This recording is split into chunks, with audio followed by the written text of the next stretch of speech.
Oke, saudara, masih ingat apa yang disampaikan pada minggu lalu? Terutama pada ibadah yang kedua. Masih ingat? Melihat pohon badam. Betul? Kalau kita boleh melihat apa yang Tuhan lihat, Tuhan percayakan bahwa percepatan bisa terjadi. Apapun masalah kita, secara pribadi kita hadapi. Ketika kita bisa melihat dengan lensanya Allah, maka percepatan Tuhan akan buat kita semua. Dan itu kita aminkan, amin.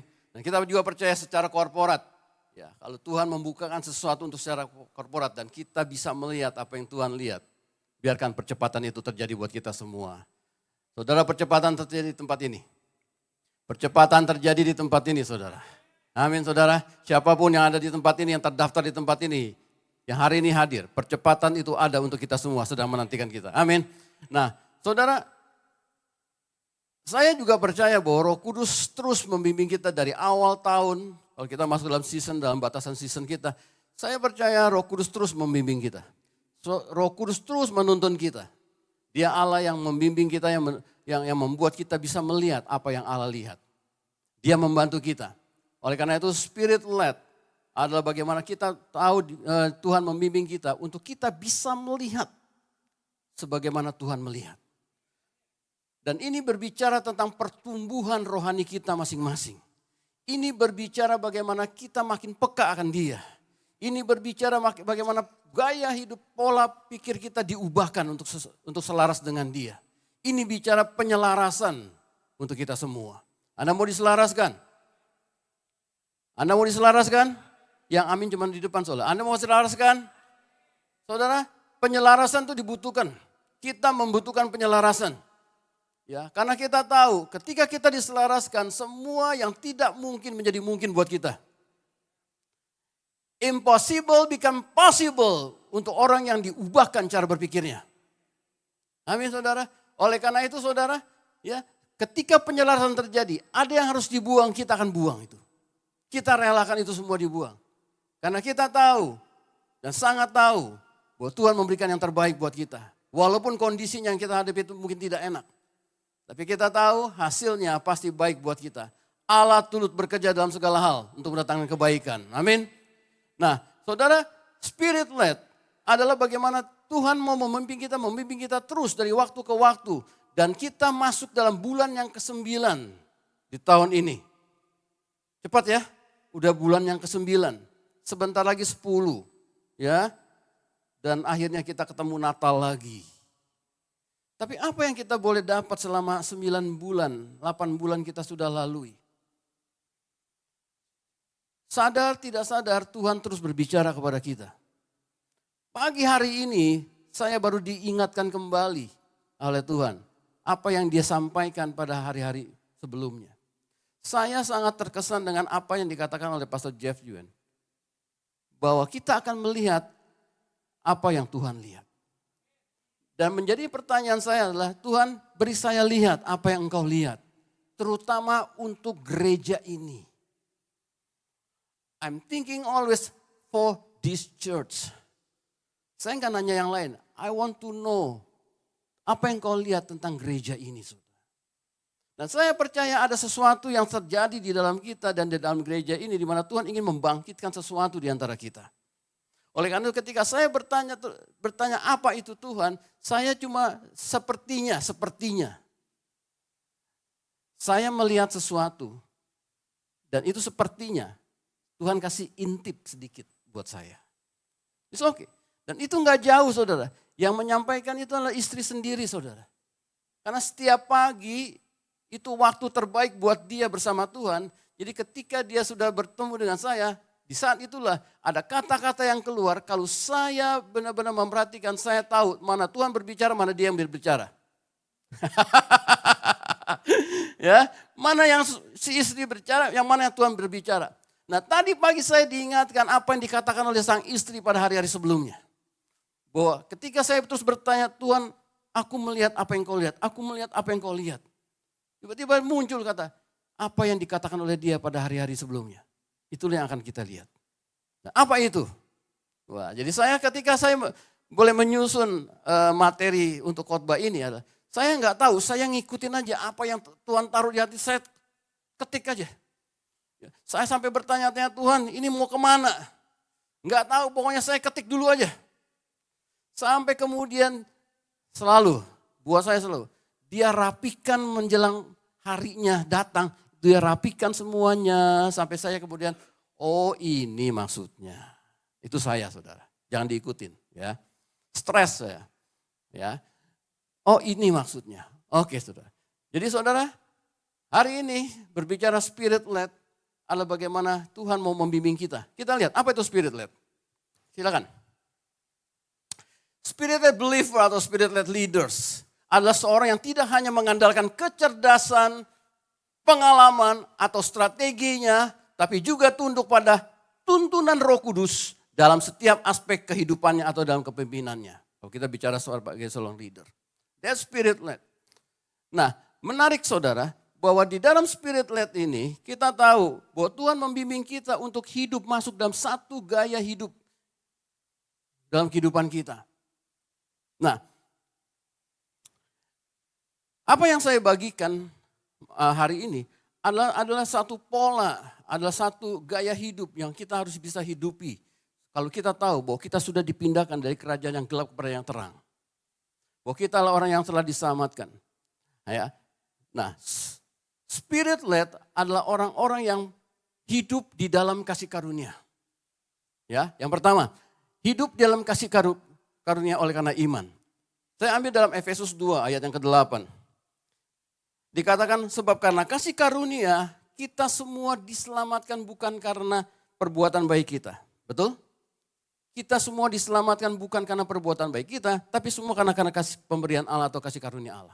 Atau di dalam bahasa sehari-harinya, ya terjemahan bahasa sehariannya mungkin bisa lebih jelas kita bisa melihatnya bahwa Allah mengasihi kalian, itu sebabnya Ia menyelamatkan kalian karena iman, karena percaya kepada Yesus.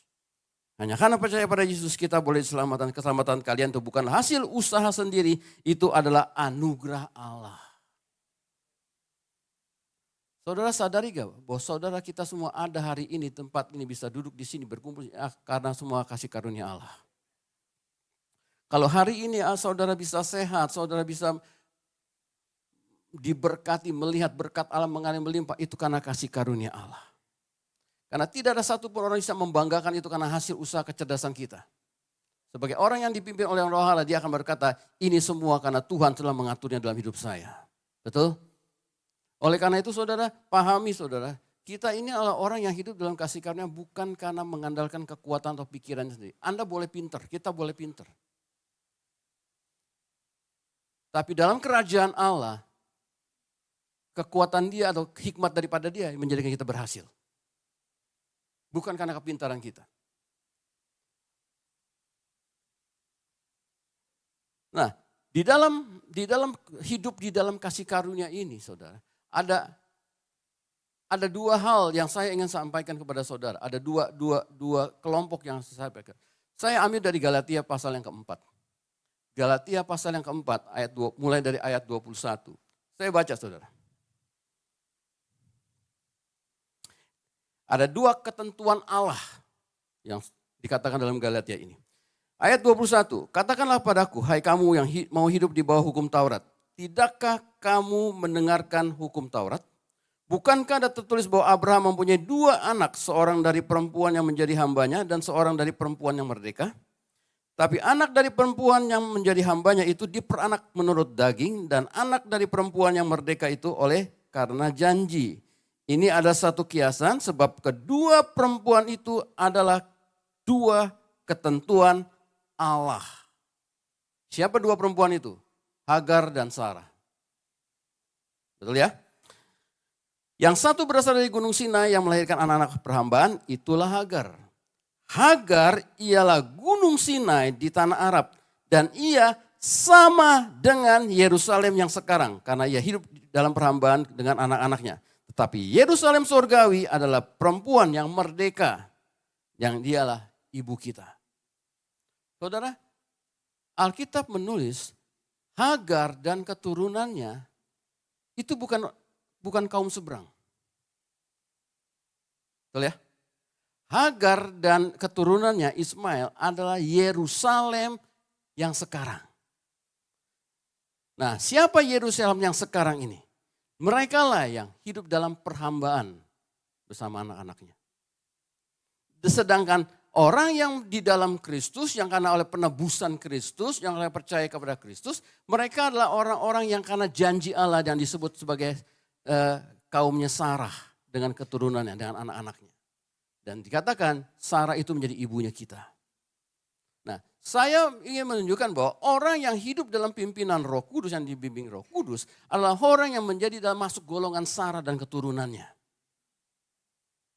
Dan orang yang di dalam kasih karunia ini adalah orang yang memiliki gaya hidup kerajaan. Ketimbang yang Sarah, gaya hidupnya anak-anak kedagingan. Nah, dua kelompok yang saya coba tampilkan pada saudara, kita lihat dua perbandingan ini saudara. Dan apa yang saya tampilkan ini semua adalah gaya hidup kita. Nah, kalau kita semuanya ada dalam kelompok kasih karunia karena Kristus Yesus, inilah gaya hidup kita. Inilah gaya hidup kerajaan. Dan kita harus menyadari bahwa kita nih harus memiliki ini semua dan ini sudah diberikan kepada kita. Dan kita harus jalankan dan kita harus hidupi. Kita anak-anak kerajaan, amin. Dan inilah gaya hidup kita. Kita lihat. Kalau Sarah berfokus kepada Yesus dan pekerjaan yang telah diselesaikan di kayu salib, maka Hagar fokusnya kepada diri sendiri dan kekuatan sendiri. Berapa banyak dari kita bahwa kita masih terlalu fokus kepada diri kita sendiri. Sadar nggak sadar kita bergeser dari posisinya sebagai anak Allah, kita bergeser sebagai anak seorang hamba. Berapa kita sadar bahwa kita sadar akan Tuhan tapi kita lebih sadar pada diri sendiri. Ketika kita lebih sadar akan diri sendiri, kita tahu kita sedang bergeser. Walaupun kita berkata, kasih karunia telah menyelamatkan aku oleh karena iman. Tapi kita tahu gaya hidup kita setelah bergeser kepada kelompoknya Hagar. Berapa kita sadar bahwa kita sadar akan pengampunan ketika Hagar sadar akan dosa. Kita dibenarkan oleh karena kita percaya pada Kristus. Sedangkan opositnya adalah dibenarkan oleh karena kelakuan baik kita. Kita hidup dengan iman, di sana hidup dengan perbuatan. Hidup dengan perbuatan. Kita nggak ke gereja oleh karena untuk kita diberkati. Betul? Itu hidup dengan perbuatan. Kita tidak beribadah oleh karena supaya kita diberkati. Tapi kita beribadah, berkumpul oleh karena kita mengasihi dia, karena kita ingin berjumpa dengan dia. Dan itu kita lakukan dengan iman. Makanya ketika iman dilepaskan dalam suara puji-pujian, saya percaya yang seperti saya lihat, satu getaran terjadi di atmosfer ini. Dan kalau ini diteruskan, saya percaya inilah berkat buat kita semua. Oleh karena itu suara kita, suara saudara itu sangat-sangat menentukan atmosfer yang ada di tempat ini. Hidup dipimpin oleh Roh, di mana gaya hidup kita maka di sana hidup dalam kedagingan. Daging yang menuntun kita. Oleh karena itu saudara, ketika kita boleh dipimpin oleh Roh Kudus di dalam tahun ini, makanya doa dan puasa itu menjadi bagian hidup kita. Sore ini kita sudah masuk masa puasa kita, betul? Oleh karena apa? Kita tahu kita hidup dalam kasih karunia dan puasa itu adalah gaya hidup kita. Oke lah, kita awali dengan satu program dulu supaya kita. Tapi kita mengerti kenapa kita harus bikinnya menjadi satu program. Kenapa? Karena ujungnya ini harus menjadi gaya hidup kita. Puasa itu gaya hidup. Puasa itu bukan disuruh sama gereja. Wah, senang juga saya dengar. Ya, berarti semuanya dengar. Puasa itu karena puasa itu bukan disuruh gereja. Puasa itu gaya hidup. Jadi 10 hari ke depan adalah gaya hidup kita. 10 hari ke depan kita mau melihat God's encounter dalam hidup kita. Bukan hanya hidup kita pribadi tapi keluarga kita. Percaya itu saudara? Karena breakthrough, mungkin kali yang tadi saya lihat. Kalau itu diteruskan, breakthrough terjadi. Wow, kapan kita onsite? Besok ya? Wow, I'm waiting. Sesuatu. Kalau yang ingin Tuhan kerjakan. Amin saudara. Oke. Ministry. Kalau kita melayani dengan roh, maka kehidupan yang kita bisa berikan. Maka kehidupan yang akan muncul. Tapi kalau kita melayani dengan kekuatan kita, yang adalah kematian. Itu kata Korintus. Bahwa gak ada buahnya yang kita bisa lihat. Yang ada cuma kita marah-marah melulu gitu loh. Karena capek gitu urusannya dengan perbuatan daging. Buahnya jelas buat kita ketika kita dipimpin oleh roh. Adalah buah roh. Di sana adalah kebenaran diri sendiri. Wah, kita yang paling hebat. Aku yang sudah paling banyak memberi ke gereja. Wah, kebenaran. Aku yang sudah paling banyak memberi waktu di gereja. Tapi apa yang aku dapatkan gitu ya. Wis. Aku yang paling banyak menabur di gereja ini. Tapi dicuekin juga gitu kan gitu ya. Nah, itu kebenaran diri sendiri semua. Oke? Nah, orang di dalam kasih karunia atau orang yang mempunyai pola gaya hidup kerajaan adalah orang yang memberi, impartasi, supplier. Dia supplier, dia impart. Apa yang dia impart? Anointing dia impart, hikmat dia impart. Semua apa yang dia dapat dari surga dia impart. Ini gaya hidup kerajaan Allah. Dia supply, dia berikan semua. Makanya di mana dia makin banyak memberi, banyak terus, makanya dia punya mentalnya mental kaya. Mentalnya mental berkelimpahan. Di mana orang banyak menyebar harta, di situ dia berkelimpahan. Tapi apa kebalikannya bagi orang yang mengikuti daging atau kekuatan sendiri-sendiri? Dia bukan supply, dia demand, dia demanding. Nuntut sana, nuntut sini. Dengar baik-baik, istri, suami, kalau engkau banyak nuntut, engkau tidak hidup dalam kasih karunia Allah. Kalau pemimpin hidup di dalam kasih karunia Allah, dia bukannya mendemanding, tapi dia supplying apa yang ada.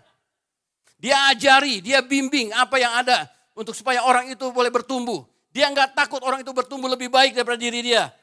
That's grace, that's kingdom. Tapi kalau dia adanya di perbuatan, dia enggak ingin tuh anak buahnya tuh lebih pintar dari dia. Dia enggak ingin itu dia dipromosi daripada dia. Dia harus yang dipromosi bukan anak buahnya. Oleh karena itu dia cut, dia ambil semua politik apapun untuk membuat orang yang di bawahnya tidak berkembang. Itu demanding, itu Hagar. Di gereja ini kita hidup dengan cara kerajaan Allah. Kita enggak takut anak muda boleh bangkit karena mereka ada untuk memperlengkapi kita, bukan untuk menggantikan kita yang senior.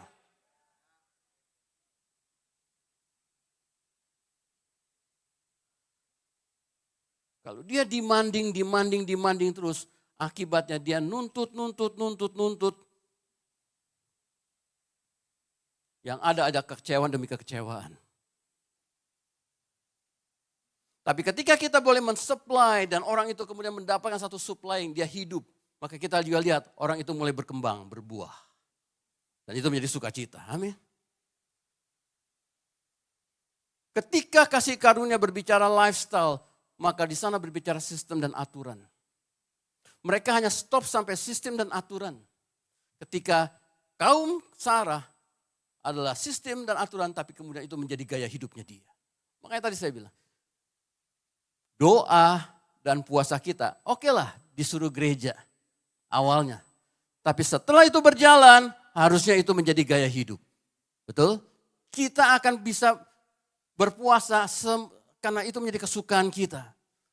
Ketika gereja mengatakan puasa secara korporat dan jawabannya, amin. Wah luar biasa kan kayak gitu. That is gaya hidup. Oke? Nah di dalam kasih karunia atau kerajaan Allah ini, Tuhan menginginkan diri kita. Ketika dalam hukumnya, dalam kaumnya Hagar, mereka meminta perbuatan kita. God needs you. No. God wants you. Kalau lebih lanjut lagi saudara, kita bisa tambahkan terus. Ketika di kerajaan Allah berbicara kingdom, maka di sana berbicara agama. Agama itu musuh kingdom. Jadi kalau kita mau hidup dalam pola kerajaan, agamawi harus kita tinggalkan. Karena agamawi itu musuhnya kingdom.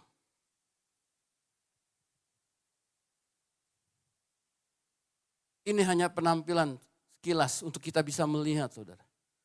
Bahwa kita di dalam kasih karunia Allah, inilah pola hidup kita, inilah gaya hidup kita, gaya hidup kerajaan. Yang dimana kita hidupi ini. Nah kalau hari ini kita masih banyak mix antara Sarah dengan Hagar, kita mix. Ya kita beresin diri kita. Demikianlah makanya ketika Roh Kudus membimbing kita, dia menyelaraskan kita. Yang mana yang masih belum selaras, dia selaraskan, dia lepaskan kita. Hagar harus kita lepaskan. Nah kita mau hidup menurut janji Allah. Saudara paham sampai tempat ini ya? Sampai di sini saudara bisa menangkap. Demikian saudara.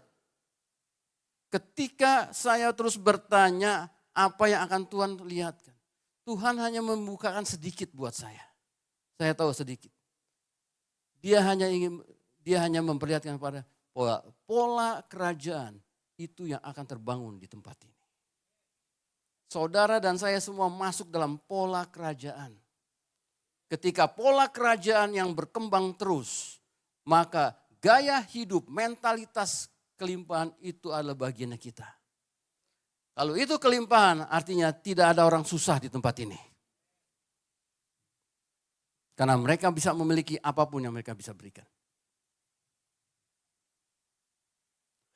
Orang yang berkelimpahan, apapun yang harus dibayar, dia bayar. Betul? Tapi kalau orang yang mentalnya miskin, mintanya gratisan. Everything kalau bisa gratis.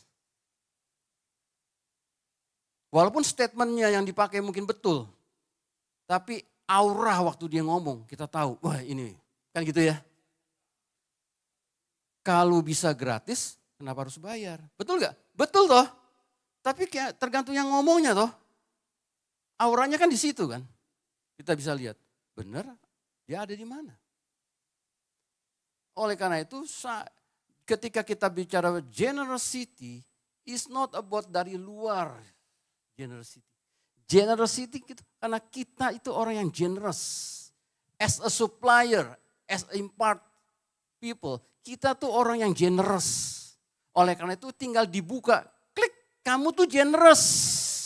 Tinggal dibuka aja kliknya doang tuh. Kamu tuh generous. Sehingga akhirnya kita ketemu dengan jati diri kita generous, kita tahu kita pasti memberi. Karena kita menghidupkan siapa diri kita di dalam Kristus. Amin saudara. Itu hal yang pertama. Hal yang kedua saudara. Di mana dalam kita dibimbing oleh Roh Kudus untuk bisa melihat apa yang Tuhan lihat. Yang menurut apa yang saya boleh tangkap. Yang kedua, kita harus mengenal Tuhan kita.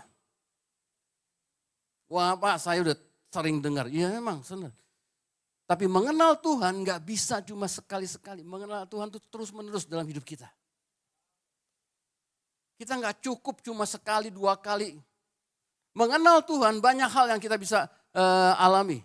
Melalui kesaksian yang tadi, bagaimana mereka mengalami pertolongan Tuhan dan perlindungan Tuhan. Ya kita mengenal, Tuhanlah pelindung saya.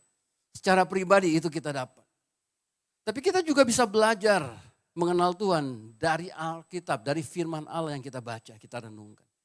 Nah, saya ambil satu contoh. L. Emmett. Yeremia 10 ayat yang ke-10. Enggak ada di slide ya. L. Emmett. Yeremia 10 ayat yang ke-10. Ayatnya berkata, tetapi Tuhan adalah Allah yang benar, Dialah Allah yang hidup dan Raja yang kekal. Mazmur 31 ayat yang ke-5 dalam bahasa Inggris. Ya, dikatakan bahwa in your hand I commit my spirit. You have ransomed me. O Lord, God of truth, Allah yang benar. Yohanes 14 ayat 6. Kata Yesus kepadanya, akulah jalan dan kebenaran dan hidup. I'm the way, the truth, and the life.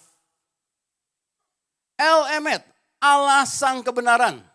Atau Allah kebenaran, Tuhan kebenaran. Nah, Emet itu terdiri dari 3 huruf dalam bahasa Ibraninya. Dalam huruf Ibraninya. Alef, Mem, Taf. Alef yang awal, Taf yang akhir. Itu dalam abjadnya Ibrani. Alef awal, abjad awal, Taf adalah abjad akhir. Jadi awal dan akhir. Nah di tengahnya apa? Di tengahnya lah Mem. Gambarannya adalah pationya adalah riak air.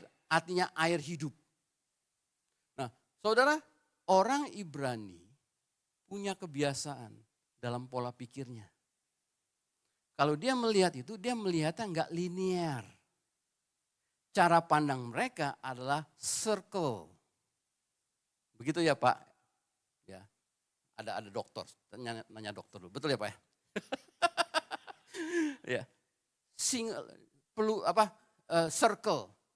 Jadi kalau kita melihat alef, mem, taf dalam circle, maka kita lihat awal dan akhir itu menyatu yang tidak akan kelihatan di mana selesainya. Betul? Betul ya, bisa bayangkan ya? Terus dia melingkar. Nah di dalamnya itu ada apa? Ada kehidupan. Itu Allah kita. Artinya kalau Emet itu adalah nama dia, nama menunjukkan kepada karakter seseorang. Itu kebanyakan. Gideon, pahlawan yang gagah perkasa, itu menunjuk kepada karakternya. Dia adalah seorang pahlawan, gagah perkasa. Abraham, bapak banyak bangsa, itu melekat pada dia. Dia adalah seorang yang memang banyak keturunannya. Bangsa-bangsa menjadi bagiannya. Betul? Nah, Emet, karena itu adalah hidup, maka yang keluar dari El Emet, yang keluar dari sang kehidupan adalah, atau sang kebenaran adalah kehidupan.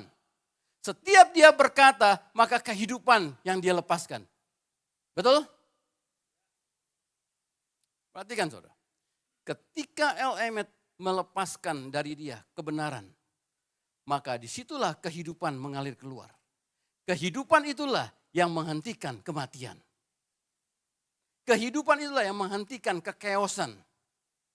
Kehidupan itulah yang menghentikan sakit penyakit. Kehidupan itulah yang menghentikan kebangkrutan. Kehidupan itulah yang menghentikan kegagalan. Tapi dia nggak stop sampai di situ, saudara. Ketika kehidupan itu mengalir keluar, dia menghentikan kematian.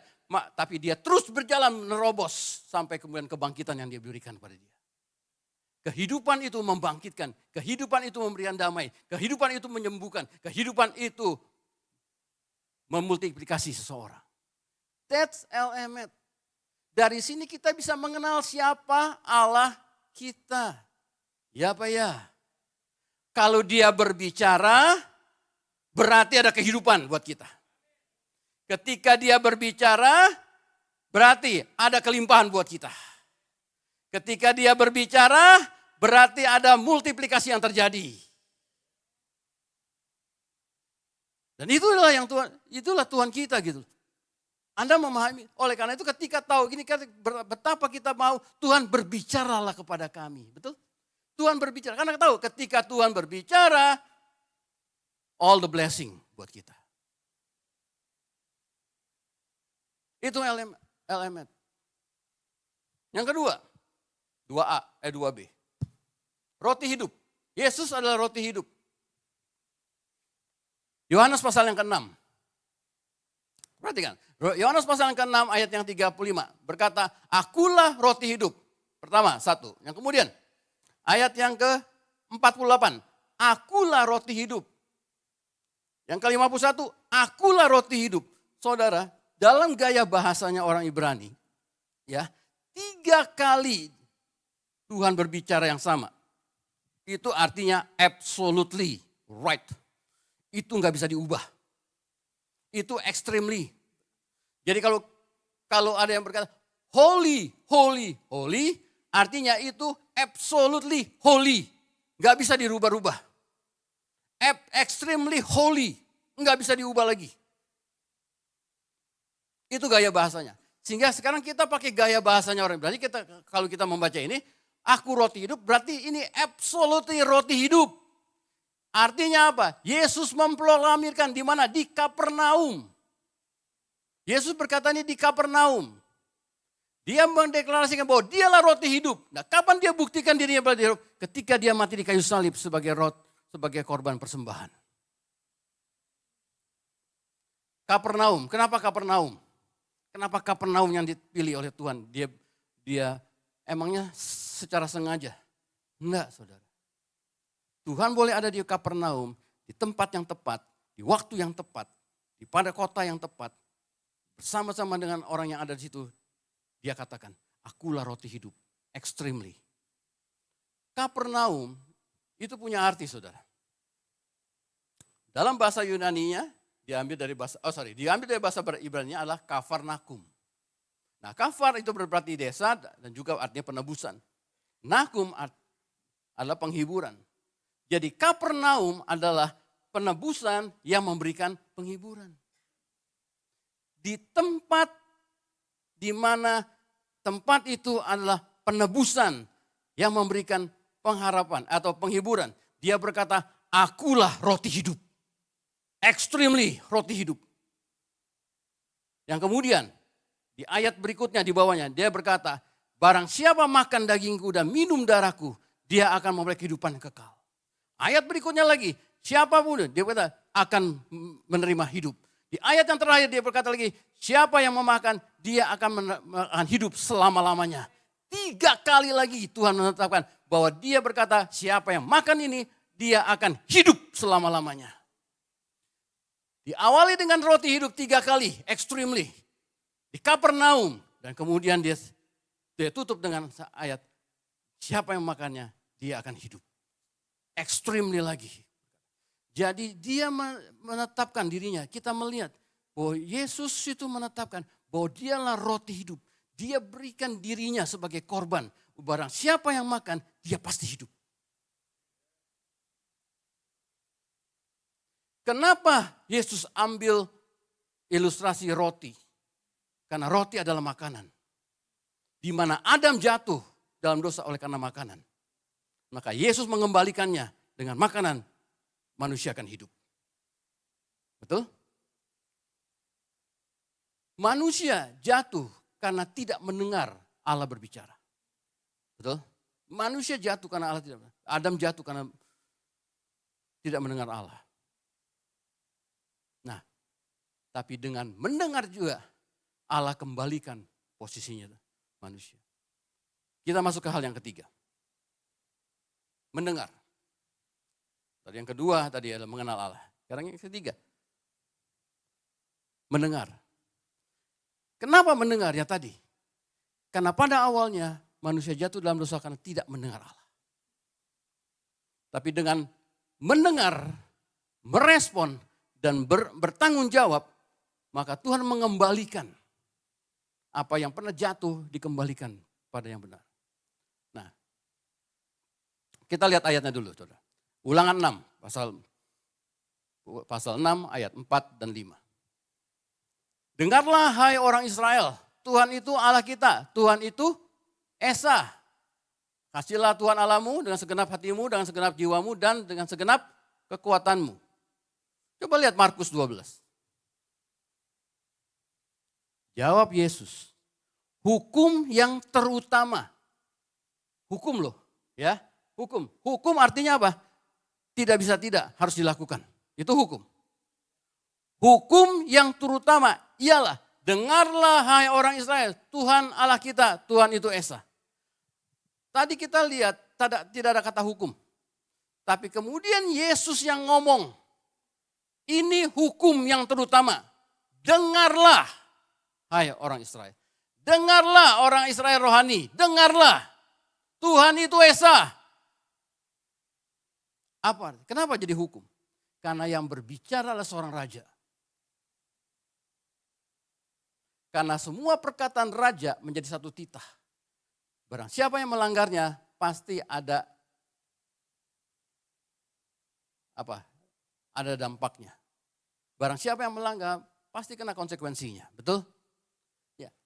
Yesus berkata, mendengar itu suatu hukum.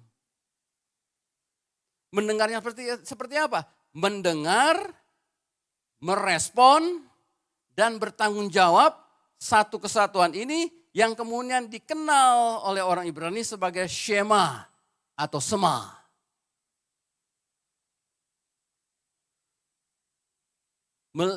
Melihat kata Sema itu dilihat dari gaya hidupnya Abraham.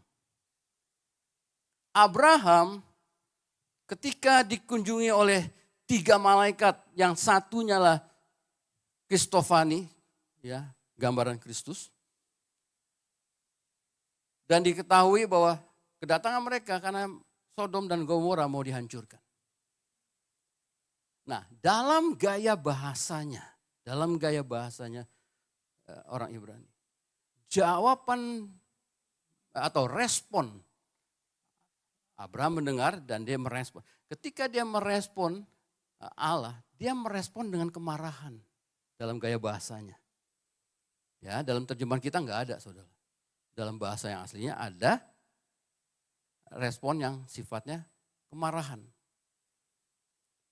Abraham bertanya, kalau ada 50 orang, apakah aku akan menghabiskan kota itu bersama-sama orang benar? Nah, Abraham berpikir dengan dia marah, Tuhan gak jawab. Tapi ternyata Tuhan menjawabnya dengan penuh kasih, penuh dengan belas kasih. Kalau ada 50 orang benar, kalau ada 50 orang laki-laki benar, itu lebih tepat. Aku akan luputkan itu. Nah, Abraham di situ mengalami pengenalan akan Allah dalam komunikasi.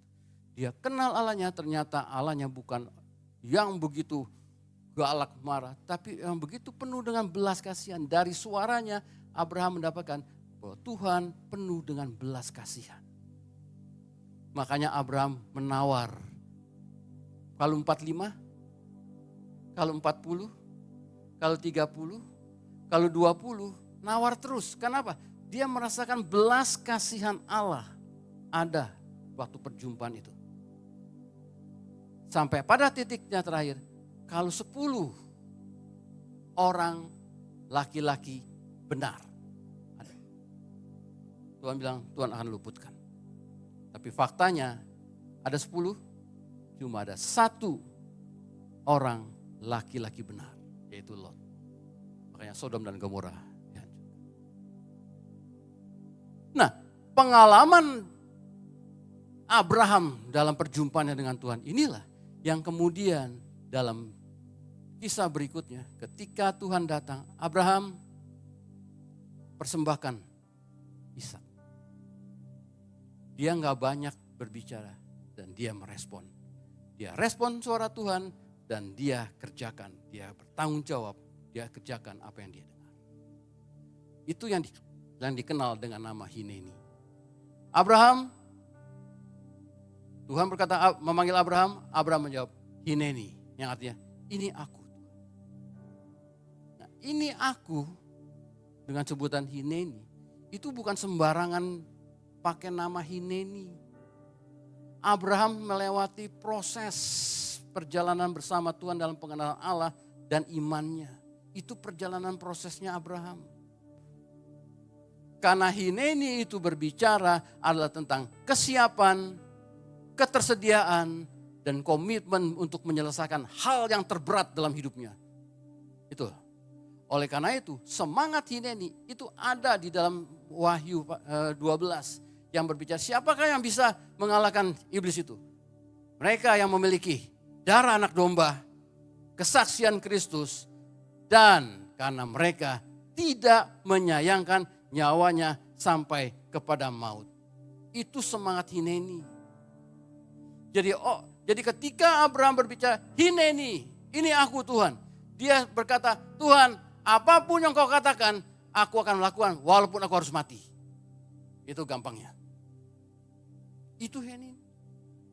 Itulah para prajurit ketika memang dikatakan untuk boleh berperang, prajurit mau berani mati untuk komandannya.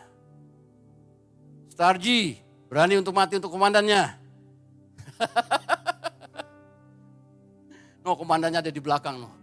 Berani untuk mati untuk komandannya. Komandannya tadi berbicara sini, dia berani mati untuk generasi. Makanya saya balik sekarang, generasi berani mati untuk komandannya. No, tapi untuk sampai kepada titik itu adalah perjalanan bersama Tuhan, mengenal Tuhan dan imannya dibangkitkan, maka kemudian dia berkata, hineni. Jadi buat saya Sarji, engkau sedang dibawa Tuhan untuk mengenal Allahmu, sehingga engkau kemudian semua berkata, Sir, yes sir, itu dengan satu semangat, yaitu semangat hineni. Jadi tidak sembarangan Starji berkata, Sir, yes sir. Mungkin awalnya hanya Sir, yes sir. Tapi dengan pengertian yang dibukakan, kita tahu Starji kita sedang dibawa karena pengenalan Allah. Yang terus akan dia mengenal Allah. Sampai kemudian dia tahu semangat hineni hidup dalam mereka. Ini pasukan tangguh. Itu hineni.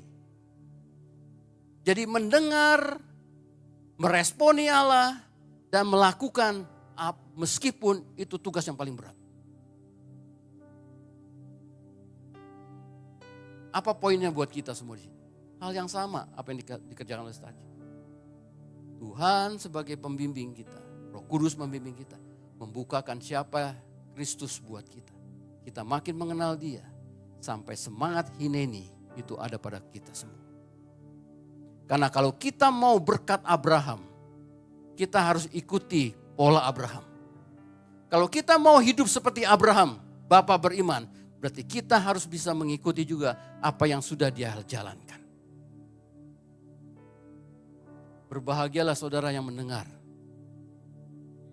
Karena apa? Tuhan akan jadikan semangat hineni boleh ada di tempat ini. Untuk kemudian berkat Abraham harus tercurah.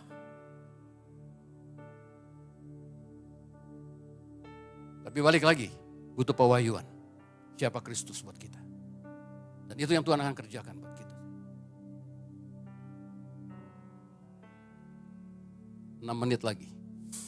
Saya rasa cukup. Yang keempat, saya ambil dari Yohanes pasal yang keempat. Itu suatu kisah bagaimana perempuan Samaria yang kita tahu menjadi pelopor dari satu kegerakan. Dia pemimpin dari kegerakan di kota Samaria. Tapi siapa perempuan ini pada awalnya? Dia wanita baik-baik. Tapi yang dia hadapi adalah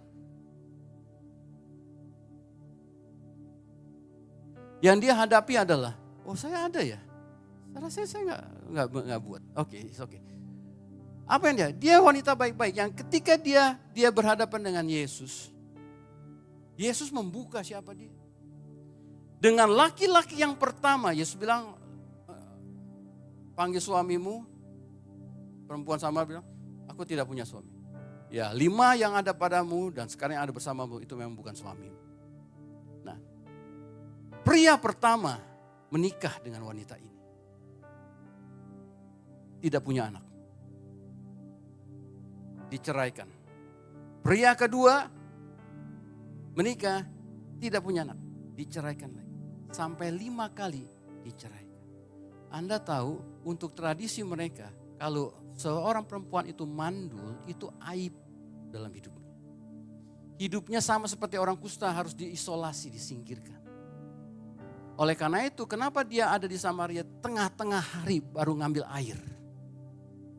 Ketika nggak ada orang. Kenapa?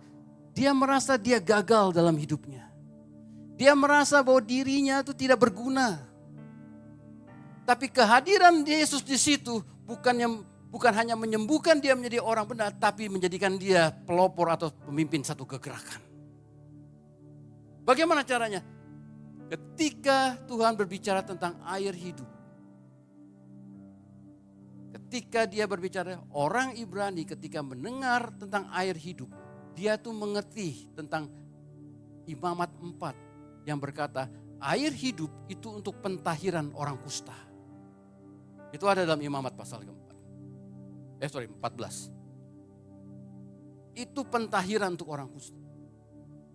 Air hidup itu untuk pentahiran. Sehingga ketika Yesus berkata tentang air hidup, sesungguhnya Yesus sedang menyembuhkan trauma, ketertolakan dari wanita itu. Dan lebih lagi dikatakan, Yesus itu adalah laki-laki ketujuh dalam perjumpaan itu. 7 itu angka pengampunan. Ditahirkan dan diampuni. Demikianlah perempuan itu keluar. Dia tahu siapa dirinya. Maka hal yang keempat adalah seorang yang berjalan bersama dengan Roh Kudus dan dipimpin seorang yang bebas atau berdamai, sudah berdamai dengan dirinya sendiri. Enggak ada konflik batin dalam hidupnya. Karena dia mau mengampuni dan kalau dia mau melepaskan semuanya. Dia berdamai dengan dirinya sendiri. Dan kita tahu pada akhirnya wanita itu boleh memberkati satu kota. Nah, saudara, yang pertama, kita tahu kita hidup dalam kasih karunia. Yang kedua, kita mengenal Allah kita. Yang ketiga, kita mau mendengar, respon dan bertanggung jawab apa yang kita dengar. Yang keempat, kita bebas atau berdamai dengan diri kita sendiri. Semuanya ini adalah pola hidup atau gaya hidup kerajaannya Allah. Kalau ini yang harus kita lihat, walaupun baru kecil, dan kita bisa melihat apa yang Tuhan lihat, maka satu perubahan besar akan terjadi di gereja kita. Adakah kita masih sibuk dengan diri kita sendiri? Apakah kita masih ngomongnya kelompok Sarah, tapi cara kerja kita, cara hidup kita masih seperti Hagar, masih sibuk dengan diri sendiri? Tidak terlayani atau tidak terlayani dengan baik. Kita marah, kita tersinggung. Apapun yang bisa situasi terjadi, bahwa sesungguhnya bukan karena kita tidak baik atau kita tidak mendapat yang baik, tapi sebenarnya ada sesuatu dalam diri kita yang harus kita singkirkan untuk kita masuk dalam pola atau gaya hidup kerajaan. Oleh karena itu, sadar akan pengampunan ketimbang sadar akan dosa atau kesalahan atau kekurangan. Tapi kita lebih sadar akan pengampunan, membuat kita terus bisa berjalan dalam kasih karunia Allah. Amin, saudara. Kita mau melihat apa yang Tuhan lihat. Walaupun baru sekecil, secuil, tapi kita ke depan kita pasti akan melihat apa yang Tuhan lihat. Dan semuanya boleh mendapatkan berkat yang memang berhak untuk kita semua di tempat ini. Amin. Mari kita bangkit berdiri, Haleluya.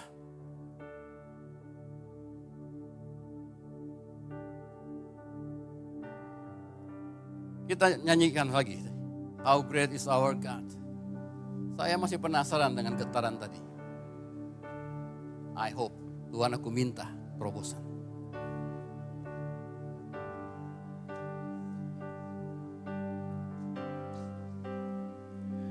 Semua suara dikeluarkan. Semua mulut memuji Tuhan. Sing with me, how great is our God. And all we sing, how great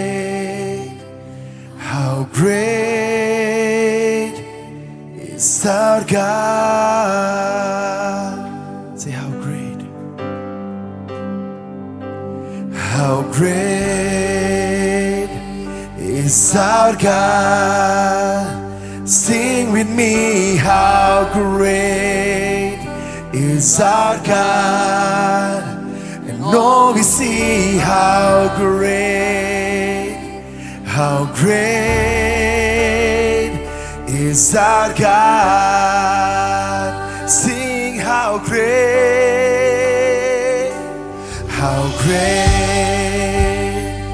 is our God. Come on, sing with me. How great is our God. And all we see, how great Ya, roh hikmat pewahyuan boleh bekerja di tempat ini. Say how great is our God. Sing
Air yang mengalir baru semata kaki, saudara.